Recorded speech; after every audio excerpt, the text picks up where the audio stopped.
స్వాగతం. బులెటిన్లో ముందుగా హెడ్లైన్ చూద్దాం. మైసమ్మ అమ్మవారికి బోనాలు. సైకిల్పై మంత్రి జూపల్లి వినూత్న ప్రచారం. మున్సిపల్ ఎన్నికల్లో కాంగ్రెస్ పార్టీ అభ్యర్థులను గెలిపించాలని కోరుతూ జిల్లా ఇన్ఛార్జ్ మంత్రి Tummala Nageswara Rao. Supreme court clean chit ఇచ్చినా ప్రచారాలు మానుకోవటం లేదు.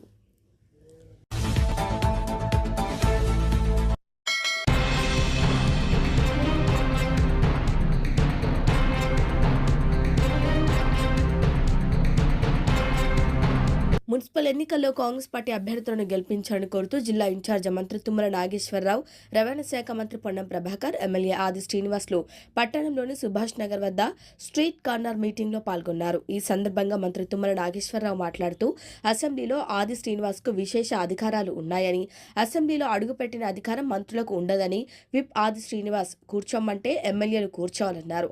వేములవాడ మున్సిపల్ ఎన్నికల్లో కాంగ్రెస్ జెండా ఎగరటం ఖాయమని ఎమ్మెల్యే ఆది శ్రీనివాస్ ఏ పని అడిగినా ఏది అడిగినా మంత్రులు ఆఖరికి సీఎం కూడా ఇస్తున్నారని, యారన్ డిపో వేములవాడకి సీఎం ఇచ్చారని, చేనేత కార్మికులకు ఇప్పటికే 1100 కోట్లు ఇచ్చారని వివరించారు. రైతన్నలకు నేతన్నలకు ప్రభుత్వం ఆదుకుంటుందని, ఆర్టీసీలో ఉచిత బస్సు ప్రయాణం 9600 కోట్లు ఇప్పటికే ఖర్చు చేసినట్టు మంత్రి తెలిపారు. ప్రతి పేదవారికి సన్నబియ్యం ఇస్తూ 13,000 కోట్ల ఖర్చు చేశామని, మహిళా గ్రూపులతోనే ఆర్టీసీ బస్సు నడిపించేందుకు కృషి చేస్తున్నామని, మీ గుడిసెల్లో ఉండే వ్యక్తి ఆది శ్రీనివాస్ అని అభివర్ణించారు. 12 ఏళ్లుగా రాజన్న ఆలయానికి నయా పైసా ఇవ్వని బీజేపీ ఇప్పుడే చెప్తే వినేవారు ఎవరు లేరన్నారు.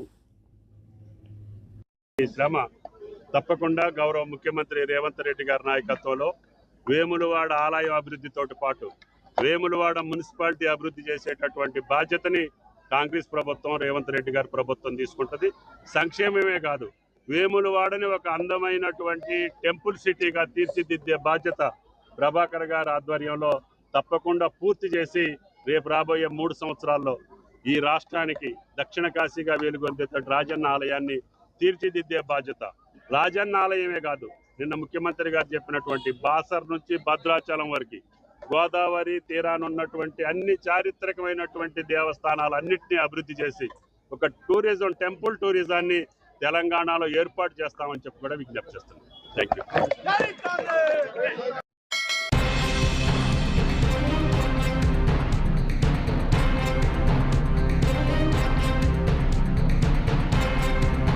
విశాఖ నగర పరిధి మధురవాడ ప్రాంతంలో బక్కన్నపల్లెంలో నవోదయ పాఠశాల విద్యార్థులు అస్వస్థతకు గురయ్యారు. జీవీఎంసీ ఆధ్వర్యంలో దోమల నివారణ కోసం పొగ కొట్టడంతో నవోదయ పాఠశాలకు చెందిన 36 మంది విద్యార్థులు అస్వస్థతకు గురయ్యారు. పొగ ప్రభావంతో విద్యార్థులకు శ్వాస తీసుకోవడంలో ఇబ్బందులు, తల తిరగటం, వాంతులు వంటి లక్షణాలు కనిపించాయి. అందులో 8 మంది విద్యార్థుల పరిస్థితి విషమంగా ఉండటంతో వెంటనే వారిని కొమ్మాది విలేజ్ ప్రభుత్వ ఆసుపత్రికి తరలించారు. ముందస్తు సమాచారం లేకుండా పాఠశాల పరిసరాల్లో పొగ కొట్టడంపై జీవీఎంసీ నవోదయ యాజమాన్యంపై తల్లిదండ్రులు, స్థానికులు తీవ్ర ఆగ్రహం వ్యక్తం చేస్తున్నారు. విద్యార్థుల ప్రాణాలతో చెలగాటమాడినట్టుగా ఈ ఘటన ఉందంటూ బాధితులు ఆరోపిస్తున్నారు. ఈ ఘటనపై పూర్తిస్థాయి విచారణ చేపట్టి బాధితులపై చర్యలు తీసుకోవాలని డిమాండ్ చేస్తున్నారు.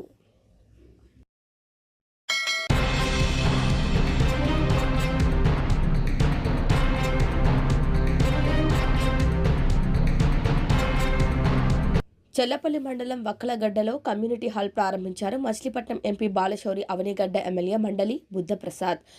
ఎన్టీపీసీసీ సిఎస్ఆర్ నిధులు 25 లక్షలతో కమ్యూనిటీ హాల్ నిర్మాణం చేయనున్నారు. తిరుపతి లడ్డూ విషయంలో వైసీపీ నేతలు తప్పుడు ప్రచారం మానుకోవాలని ఎంపీ బాలశౌరి సూచించారు. రసాయనాలతో కల్తీ నెయ్యి తయారు చేసినట్లు అన్ని ఆధారాలు ఉన్నాయన్నారు ఎంపీ. యువతకు ఉపాధి కల్పనకు, పరిశ్రమ స్థాపనకు కూటమి ప్రభుత్వం కృషి చేస్తుందన్నారు ఎమ్మెల్యే బుద్ధప్రసాద్. గ్రామంలో ఒక మహోన్నతమైన కార్యక్రమాన్ని ఈ ఎస్సీ కాలనీలో మనం ప్రారంభించుకోవడం జరిగింది. ఇది ప్రభుత్వం నిధులు తెచ్చి నిర్మాణం చేసింది. కొన్ని సంస్థల దగ్గర సిఎస్ఆర్ ఫండ్స్ ఉంటాయి. ఆ ఫండ్స్ ద్వారా కొన్ని అభివృద్ధి కార్యక్రమాలు చేయొచ్చు అని చెప్పి మొట్టమొదటిగా కనిపెట్టిన వ్యక్తి ఎవరైనా ఉన్నారంటే మన పార్లమెంట్ సభ్యులు. ఇది national thermal power station NTPC. వారి దగ్గర నుంచి 10 లక్షలతో తెచ్చి దీన్ని నిర్మాణం చేశారు. అయితే దీంట్లో వారి చతురత ఏంటంటే, ఇది ప్రభుత్వ శాఖ ద్వారాగా నిర్మాణం చేస్తుంటే ఇలాంటి బిల్డింగ్ తయారీ ఉండేది కాదు. 25 లక్షలు. కానీ 25 లక్షలతో ఇంత పటిష్టమైన బిల్డింగ్, ఇంత అందమైన బిల్డింగ్ తయారైందంటే దాన్ని కేసీపీ సంస్థకి, రోటరీ క్లబ్కి ఇవ్వటం వల్ల మాత్రం జరిగిందని చెప్పి మాత్రం మనకు తెలుసు. ఎందుకంటే ఇక్కడ లాభాపేక్ష లేకుండా ఇంకా కావాలంటే కొంచెం డబ్బు కూడా హెచ్చించి నిర్మాణం చేయగల సత్తా రోటరీకి ఉంది. ప్రత్యేకించి మన దురదృష్టం అంటే మనకి షుగర్ ఫ్యాక్టరీ లేకపోయినప్పుడు కూడా మన చరిత్రలో అనేక కార్యక్రమాల్ని చేసింది వెంకటేశ్వర గారి నాయకత్వం రోటరీ క్లబ్ అన్న విషయం మాత్రం మనం మర్చిపోకూడదని చెప్పి మాత్రం మనం చేస్తాం.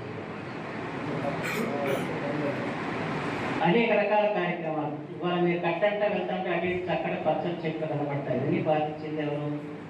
వీరే. ఆ తర్వాత ఇక్కడ నీరంతా కూడా ఉప్పు నీరు అవుతుంది, దాన్ని ఎలాగైనా ఎదుర్కోవాలని చెప్పి ఆలోచన రీఛార్జ్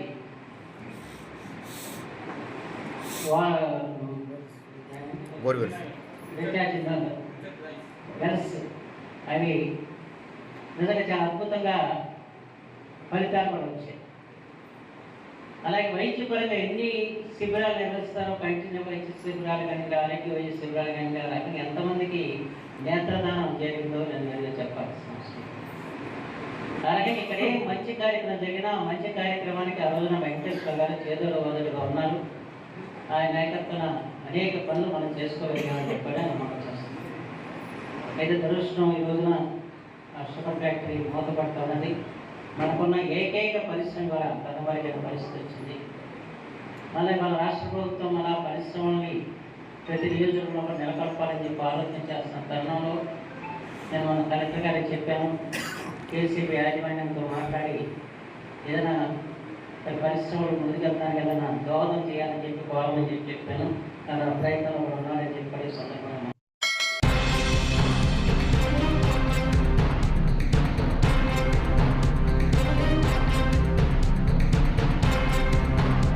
జహీరాబాద్ మండలం షేకాపూర్ గ్రామంలో ఆదివారం రోజు మైసమ్మ అమ్మవారికి బోనాలు సమర్పించారు. వీధుల్లో డోలు చప్పులతో పోతురాజుల సిగమేలుతూ ఊరేగింపుగా వెళ్లి మహిళలు బోనాలు ఎత్తుకుని మైసమ్మకి మొక్కులు చెల్లించుకున్నారు. అనంతరం అన్నదానం కార్యక్రమం నిర్వహించారు. ఈ కార్యక్రమంలో మహిళలు అధిక సంఖ్యలో పాల్గొన్నారు.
కొల్లాపూర్ మున్సిపల్ ఎన్నికల ప్రచారంలో భాగంగా పర్యాటక సాంస్కృతిక ఎక్సైజ్ శాఖ మంత్రి జూపల్లి కృష్ణారావు వినూత్న కార్యక్రమంలో ప్రజల దృష్టిని ఆకర్షించారు.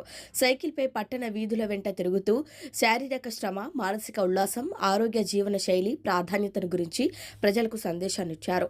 నేటి ఆధునిక జీవన శైలిలో వాహనాలపై అధిక ఆధారం రావటం, శారీరక శ్రమ తగ్గి అనేక రకాల ఆరోగ్య సమస్యలు పెరుగుతున్నాయని మంత్రి పేర్కొన్నారు. అలాంటి పరిస్థితుల్లో సైకిల్ ప్రయాణం వంటి సాధారణ అలవాట్లు శరీర దృఢత్వంతో పాటు మనసుకు ఆనందాన్ని అందిస్తాయని తెలిపారు. సైకిల్ వినియోగం ఆరోగ్యానికి మేలు చేయటమే కాకుండా కాలుష్య నియంత్రణకు, పర్యావరణ పరిరక్షణ కూడా దోహదపడుతుందని మంత్రి అన్నారు. ప్రతి ఒక్కరూ తమ దైనందిన జీవితంలో సాధ్యమైనంత వరకు సైకిల్ను వినియోగించాలని పిలుపునిచ్చారు. కాంగ్రెస్ పార్టీ శ్రేణులు, ప్రజాప్రతినిధులు, స్థానిక నాయకులు, యువత, రైతులు తమ దైనందిక జీవితంలో సైకిల్ వినియోగానికి ప్రాధాన్యత ఇవ్వాలని పిలుపునిచ్చారు. మంత్రి చేపట్టిన ఈ వినూత్న ప్రచారానికి పట్టణ ప్రజల నుంచి మంచి స్పందన లభించింది.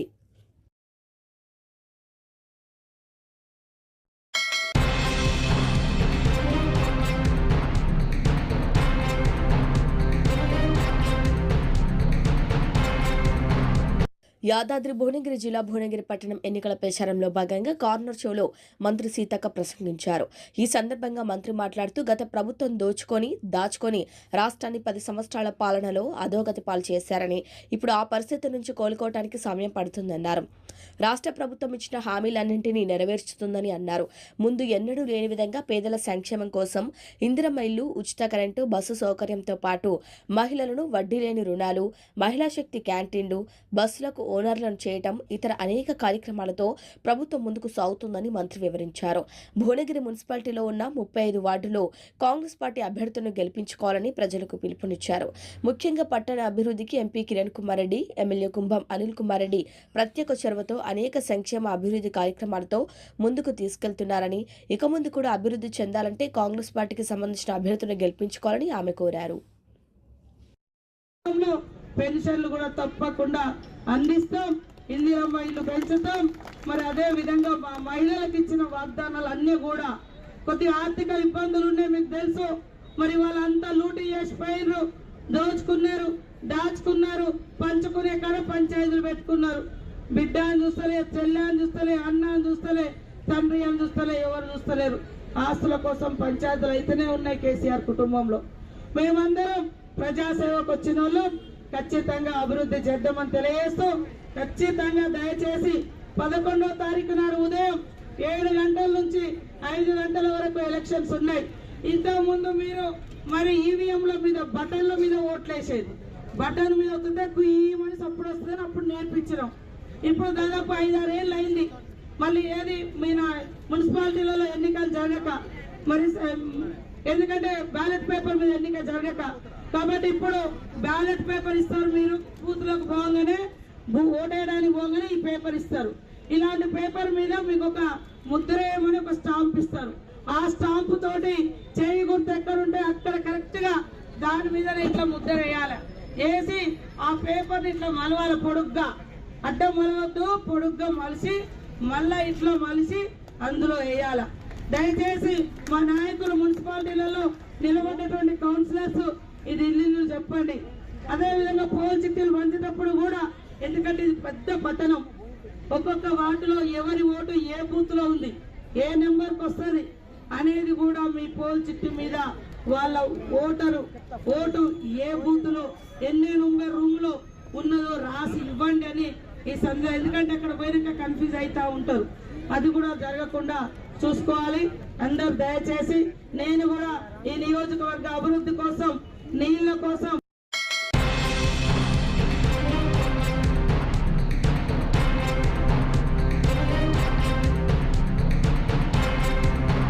తిరుమల లడ్డు ప్రసాదాన్ని కూడా కూటమి ప్రభుత్వ నేతలు కుటిల రాజకీయం చేస్తున్నారని ఆళ్లగడ్డ మాజీ ఎమ్మెల్యే గంగుల బ్రిజేంద్రారెడ్డి విమర్శించారు. ఆదివారం సాయంత్రం తమ కార్యాలయంలో మీడియా సమావేశంలో ఆయన మాట్లాడుతూ, తిరుమల లడ్డూ ప్రసాదం నెయ్యిలో ఎలాంటి కల్తీ జరగలేదని, క్లీన్ చిట్ వచ్చినప్పటికీ దీనిని రాజకీయం ఎందుకు చేస్తున్నారు, తమకు అర్థం కావటం లేదని గంగుల విమర్శించారు.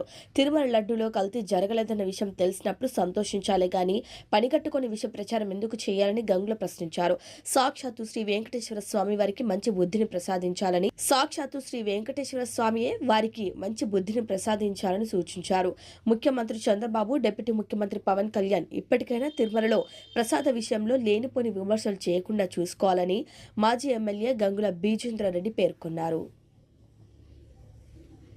ఏదైతే కుటిల రాజకీయం చేస్తుందో అది మన అందరం కూడా గమనిస్తున్నాం.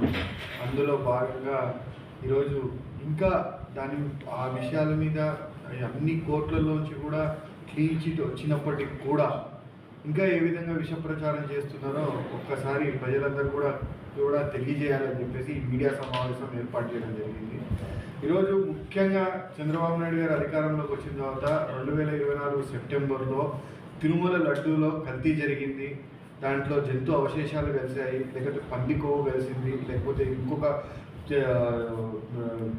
ఇది కలిసింది అని చెప్పేసి ఆరోపణలు చేసి దాని మీద మీడియా సిట్ విచారణ చేసి ఏదేదో చేశాడు. ఇంకా అపవిత్రం అయిపోయిందని ఇంకొక ఆయన పోయి మెట్లు కడిగాడు, దేవుడి గుడి మెట్లు కడిగాడు, ఇంకేమేమో చేసినారు.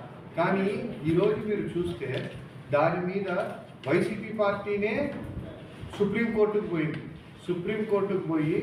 సుప్రీంకోర్టులో దీని మీద విచారణ జరిపిమంటే సుప్రీంకోర్టు 3 వేరే రాష్ట్రాలకు సంబంధించిన సిబిఐ ఆఫీసర్లను వేసి ఇంకో ఇద్దరు ఆంధ్ర రాష్ట్రానికి సంబంధించిన అధికారులను వేసి దాని మీద దర్యాప్తు జరిపితే దాంట్లో ఎటువంటి జంతు అవశేషాలు కానీ దాంట్లో ఎటువంటి పందికోవు కానీ ఇంకోటి కానీ కలవలేదు అని చెప్పేసి క్లీన్ చిట్ ఇవ్వడం జరిగింది. క్లీన్ చిట్ ఇస్తే ఈరోజు నిజంగా నీకు వెంకటేశ్వర స్వామి మీద అంత భక్తి ఉంటే ఒక సాటి హిందువుగా నువ్వు కానీ పవన్ కళ్యాణ్ గారు కానీ ముందు సంతోషపడాలి. అట్లాంటిది ఏమీ జరగలేదు అని ఆయన ఈ వెంకటేశ్వర స్వామి గారి విషయంలోని సంతోషపడాల్సింది పోయి ఆ క్లీన్ చిట్ని కూడా ఒప్పుకోకుండా ఇంకేదో కలిసింది, వెజిటేబుల్ ఆయిల్ కలిసింది, ఇంకోటి కలిసింది అని, బాత్రూమ్లు కడిగే ఫినాయిల్ కలిసింది అని, ఇంకా అంటే ప్రజల నమ్మకాన్ని ఇంకా దిగజార్చాలా. తిరుమల ప్రసాదం అనేది ఒక వస్తువు కాదని వాళ్ళ భక్తుల యొక్క విశ్వాసం. ఆ విశ్వాసాన్ని ఏ విధంగా నాశనం చేయాలి, దాన్ని రాజకీయాలకు వాడుకోవాలి. ఎందుకంటే జగన్మోహన్ రెడ్డి ఒక క్రిస్టియన్ కాబట్టి దాన్ని ఏ విధంగా వాడుకోవాలని చెప్పేసి మీకు ఒక ఆలోచన తప్పితే ఇంకా దీంట్లో వేరే ఆలోచన ఏమన్నా ఉందా? క్లియర్గా కనిపిస్తుంది. ఈరోజు మీరు ఏదైతే ఆరోపణలు చేసి ఆ 4 ట్యాంకర్లలో కల్తీ నెయ్యి వచ్చింది, దాంట్లో జంతు అవశేషాలు కలిసాయి, పందికోవు కలిసాయని ఆ 4 ట్యాంకర్లను తిరిగి వెనక్కి పంపించినారో మళ్ళీ తిరిగి ఆ 4 ట్యాంకర్లు ఎందుకు లోపలికి వచ్చినాయి, ఎలా వచ్చాయి? మళ్ళా మీకు సంబంధించిన ఈవోలు, మీకు సంబంధించిన ఆ రోజు క్వాలిటీ కంట్రోల్ లేదు, అది లేదు, ఇలా మీరు తర్వాత క్వాలిటీ కంట్రోల్ అన్ని పెడితే వాళ్ళు చెక్ చేసి ఎందుకు రానిచ్చారు ఆ ట్యాంకర్ల లోపలికి? ఈరోజు ఈ ఛార్జ్ షీట్ వేసింది సుప్రీంకోర్టు ఇచ్చిన తీర్పు మీకు సంబంధించిన జేఈఓ, మీకు సంబంధించిన ఈఓ, మీకు సంబంధించిన అధికారులు ఉన్న వాళ్ళందరినీ కూడా పూర్తిగా విచారించిన తర్వాతనే కదా ఒక వాళ్ళు వేసిన ఛార్జ్ షీట్, సిబిఐ వాళ్ళు వేసిన ఛార్జ్ షీట్ మీద ఈరోజు సుప్రీంకోర్టు ఈ డెసిషన్ ఇచ్చింది. మరి ఆ ఛార్జ్ షీట్ వేసినప్పుడు అక్కడ ఉన్న అధికారులందరూ మీకు సంబంధించిన వాళ్ళే కదా, మరి వాళ్ళు ఎందుకు తప్పు చెప్పారు? అంటే కేవలం ఈరోజు మత విద్వేషాలు రెచ్చగొట్టాలా, ఏదో ఒక రకంగా భక్తుల యొక్క విశ్వాసంతో ఆడుకోవాలా, తన రాజకీయ పబ్బం గడుపుకోవాలా అని చెప్పే ఆలోచనే తప్పితే ఎక్కడా కూడా నిజాన్ని అంగీకరించే పరిస్థితి లేదు. నిజంగా చెప్పండి, నేను ఆంధ్ర రాష్ట్ర ప్రజలందరినీ అడుగుతున్నా, ఇక్కడ ఉన్న వాళ్ళందరినీ అడుగుతున్నాను, ప్రతి ఒక్క హిందువుని అడుగుతున్నాను, ఏమీ కలవలేదంటే ముందు సంతోషించాలా, లేకపోతే ఏదో కలిసిందని ఆలోచన చేయాలి? ఏమీ కలవలేదని దేశంలోనే అత్యున్నత పరిణామాలు కలిగిన దర్యాప్తు సంస్థ సిబిఐ వాళ్ళు క్లీన్ చీట్ ఇస్తే ఒక హిందువుగా సంతోషించాలా, లేకుండా బ్యానర్లు కట్టి రోడ్లలో ఇంకా ఏదో కలిసింది, ఇంకేదో కలిసిందని విష ప్రచారం చేయాలా? ఒక్కసారి ఆలోచించండి, రాజకీయాన్ని ఏ స్థాయికి దిగజారుస్తున్నాడు. రాజకీయాన్ని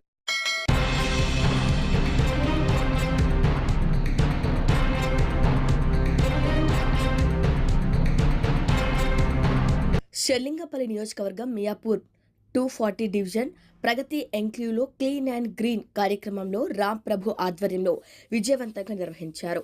డివిజన్ పరిశుభ్రంగా ఉండాలని, రోడ్లపై చెత్త వేయకుండా శుభ్రంగా ఉండాలని ఈ కార్యక్రమానికి అట్టేపల్లి చారిటబుల్ ట్రస్ట్ చైర్మన్ మరియు ప్రగతి ఎంక్యూల్ మహిళలు, పిల్లలు, పురుషులు స్వచ్ఛందంగా పాల్గొని శ్రమదానం చేయడం విశేషంగా మారింది.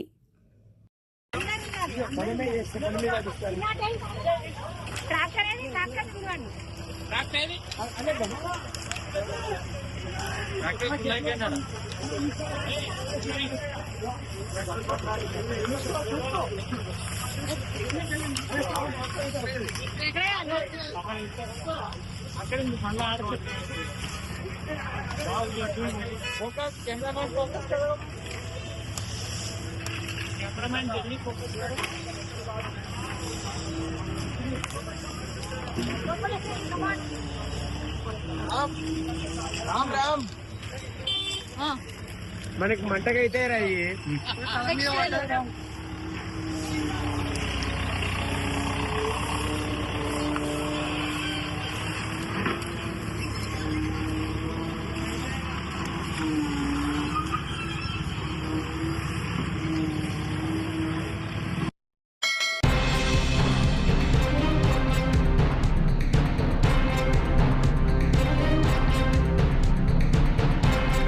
బులెటిన్ ముగించే ముందు హెడ్లైన్స్ మరొకసారి.